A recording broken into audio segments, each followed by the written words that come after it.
തൊടുപുഴയാറിൽ ജലനിരപ്പ് ഉയരുകയാണ്. KSRTC സ്റ്റാൻഡിൽ വെള്ളം കയറി തുടങ്ങി.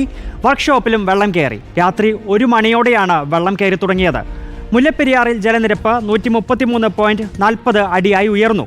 പാമ്പള ഡാമിന്റെ 4 ഷട്ടറുകൾ ഉയർത്തിയിരിക്കുന്നു. പൊന്മുടി ഡാമിന്റെ 3 ഷട്ടറുകളും ഉയർത്തി. രാഹുൽ സുരേഷ് ചേരുന്നുണ്ട് വിവരങ്ങളുമായി. രാഹുൽ, വെള്ളം കയറി തുടങ്ങിയല്ലേ? മഴ കനക്കുകയാണല്ലേ ഇടുക്കിയിൽ? വെങ്കടേഷ്, റോഷ്നി, ഇടുക്കി ജില്ലയിൽ അതിശക്തമായ മഴയാണ് ഇപ്പോഴും തുടരുന്നത്. വിവിധയിടങ്ങളിൽ ഇന്നലെ രാത്രിയോടെ ആരംഭിച്ച മഴ ഇപ്പോഴും തുടരുന്നു എന്നതാണ് ഏറ്റവും പ്രധാനപ്പെട്ട കാര്യം. അതുകൊണ്ട് തന്നെ പല ഡാമുകളുടെയും ഡാമുകളിലേക്കുള്ള നീരൊഴുക്ക് വർദ്ധിച്ചിട്ടുണ്ട്. അതുകൊണ്ട് തന്നെ പൊന്മുടി, പാമ്പള, കല്ലാർകുട്ടി, മലങ്കര ഡാമുകളുടെ ഷട്ടറുകൾ കൂടുതൽ ഉയർത്തിയിട്ടുണ്ട്. അതിൽ മലങ്കര ഡാമിൽ നിന്നും കൂടുതൽ വെള്ളം പുറത്തേക്ക് ഒഴുക്കുന്നത് കൊണ്ടാണ് തൊടുപുഴയാറിൽ ജലനിരപ്പ് ക്രമാതീതമായി ഉയരുന്നത്.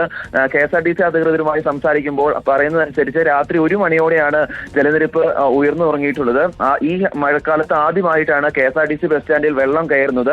ആദ്യഘട്ടത്തിൽ തന്നെ വെള്ളം ഉയർന്നതോടെ തന്നെ താഴ്ത്ത നിലയിലാണ് വെള്ളം കയറിയത്. ഇതോടെ വർക്ക്ഷോപ്പിൽ വെള്ളം കയറി.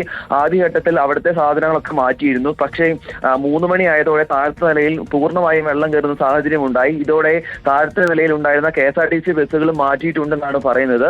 ഇപ്പോഴും വെള്ളം കയറിക്കൊണ്ടിരിക്കുകയാണ്. അതുകൊണ്ട് തന്നെ മൂവാറ്റുപുഴ, തൊടുപുഴയാറിന്റെ തീരത്തുള്ളവർ അതീവ ജാഗ്രത പാലിക്കണമെന്നാണ് ഏറ്റവും പ്രധാനപ്പെട്ട കാര്യം. ജലനിരപ്പ് ഉയർന്നതോടെ കല്ലാർകുട്ടി ഡാമിന്റെ 5 ഷട്ടറുകൾ 360 സെന്റിമീറ്ററായി ഉയർത്തുകയും ചെയ്തിട്ടുണ്ട്. മറ്റൊരു കാര്യം, മുല്ലപ്പെരിയാർ അണക്കെട്ടിൽ 133.40 വെള്ളം ഉയർന്നിട്ടുണ്ട്. 136 അടിയിൽ എത്തുകയാണെങ്കിൽ വെള്ളം പുറത്തേക്ക് ഒഴുക്കേണ്ടി വരുമെന്നാണ് ജില്ലാ ഭരണകൂടം അറിയിച്ചിട്ടുള്ളത്. അതുകൊണ്ട് തന്നെ പെരിയാറിന്റെ തീരത്തുള്ളവർക്കും കനത്ത ജാഗ്രതാ നിർദ്ദേശമാണ് നൽകിയിട്ടുള്ളത്.